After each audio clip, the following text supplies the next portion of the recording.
বাংলা থেকে দূরত্ব নাম দিয়ে হলো কেন জব চাই জব এখানে তোমার বাংলা থেকে দূরত্ব। ভোটার তালিকা থেকে নাম বাদ, ক্ষোভে হাসনাবাদের রাজাপুর রাস্তা অবরোধ, আগুন জ্বালিয়ে বিক্ষোভ। ভোটার তালিকা থেকে নাম বাদ যাওয়াকে কেন্দ্র করে উত্তপ্ত হয়ে উঠল হাসনাবাদ ব্লকের রাজাপুর এলাকা। ক্ষুব্ধ ভোটাররা আগুন জ্বালিয়ে বসিরহাট নেজাট রোড অবরোধ করে বিক্ষোভে সামিল হন। স্থানীয় সূত্রে জানা যায়, হাসনাবাদ ব্লকের রাজাপুর এলাকার 207 নম্বর বুথে মোট 1283 জন ভোটারের মধ্যে 257 জনের নাম বাদ পড়েছে ভোটার তালিকা থেকে।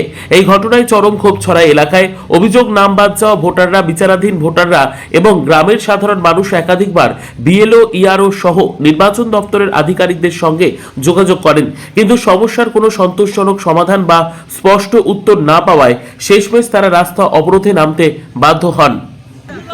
আমাদের বৈধ ভোটার অবৈধভাবে বাদ দেওয়া হয়েছে। আমাদের মানুষদের এখন 2-1 জন হসপিটালে ভর্তি করতে হয়েছে, তার জন্য আমরা অবরোধ করেছি। কেন বাদ গেল? কতজনের বাদ গেল? আমাদের বাদ গিয়েছে মোট 257 জন। 257 জনের নাম বাদ গেছে। কি চাইছেন এখন? আমরা চাইছি ইমিডিয়েটলি আমাদের নামগুলো সংশোধন করে দেওয়া হোক।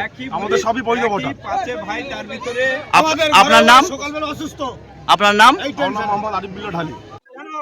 টোটাল দেখতে গেলে প্রায় 350-400 বাদ গেছে এই তিনটে বুথ মিলিয়ে। পার্সোনালি 207 নম্বর বুথে এএসডি লিস্টে 88 জন আর 180 জন মতো হচ্ছে আপনার লজিক্যাল ডিস্ট্রিক্ট থেকে বাদ গেল। পাশের বুথে গেছে প্রায় নিয়ার আউট 100, তার পাশের বুথে হচ্ছে নিয়ার আউট 150 বাদ গেছে। এত লোক বাদ যাওয়ার কারণ যদি জিজ্ঞেস করেন, উত্তর যদি জানা থাকতো তাহলে বাদ যেত না।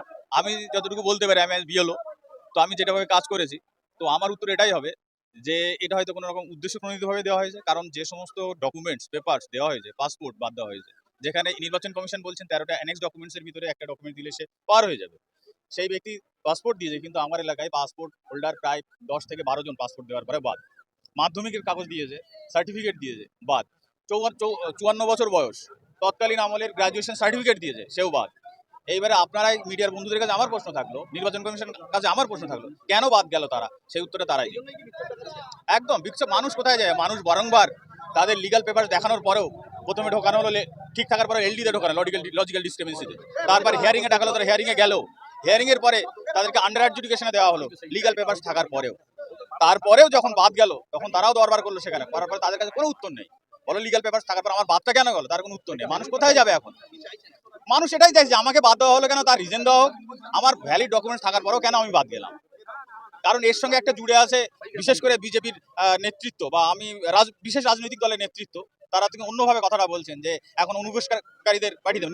ভোটের এসআইআর প্রক্রিয়াটা তো একটা রিভিশন ইনক্লুশন প্রক্রিয়া, কিন্তু তারপরেও এটাই কিন্তু বলা হচ্ছে এটা দিয়েই নাগরিকত্বের প্রমাণ, পরোক্ষভাবে নাগরিকত্ব যাচাইকরণ চলছে, ফলে মানুষ ভীত। আমার নাম মিঠু ঢালি, আমি বিএলও। কিন্তু আমরা না, আপনারা দেখছেন সারা বাংলা জুড়ে প্রত্যেকটা গ্রামে, প্রত্যেকটা বুথে, প্রত্যেকটা শহরে, প্রত্যেকটা মহল্লায় এরকম কেস ঘটছে এবং সব জায়গায় এরকম দেখা যাচ্ছে। পথ অবরোধ করছে, আট চলছে, এরকম বিশৃঙ্খলা চলছে।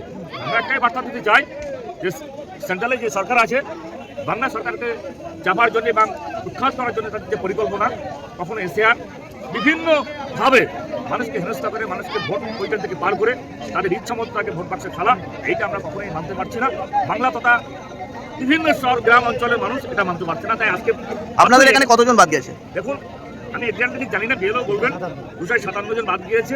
এরকম অসংখ্য প্রত্যেকটা বুথে বাদ গিয়েছে। যারা একটু সচ্চর তারা বিভিন্ন পথে নেমে তাদের আন্দোলন করছে। বিভিন্ন দপ্তরে জানিয়েছেন এই বাদ পড়েছে? জানিও, আমরা জানাচ্ছি, এখনই জানলাম। আমাদের প্রশাসন কথা দিল, আমাদের বিডিও সাহেবের সঙ্গে তাকে বসে বৈঠক করার ব্যবস্থা করে দিলেন আইসি সাহেবের মাধ্যমে। আমরা কিছু সময় আমাদের এখান থেকে কিছু টিম যাবে, প্রতিনিধিত্ব করবে এখানে গিয়ে, এবং তাদের সঙ্গে কথা বলে একটা সলিউশনের পথ বার করবো। এই সমস্যার সমাধান না হলে আপনারা কি পথ নিতেছেন? দেখুন, এই সমস্যার সমাধান না হলে মানুষ তো আমরা চাইছি সমস্যা হোক। আমরা যাতে দ্রুত সমস্যার সমাধান হয় তার জন্য আমাদের কাছে প্রশাসনের কাছে দাবি, আমাদের বিভিন্ন দপ্তরে আমাদের এই দাবি থাকবে। আপনার নাম? আমার নাম আরাবুল ইসলাম ঢালি, ডাক্তার রাজু ঢালি।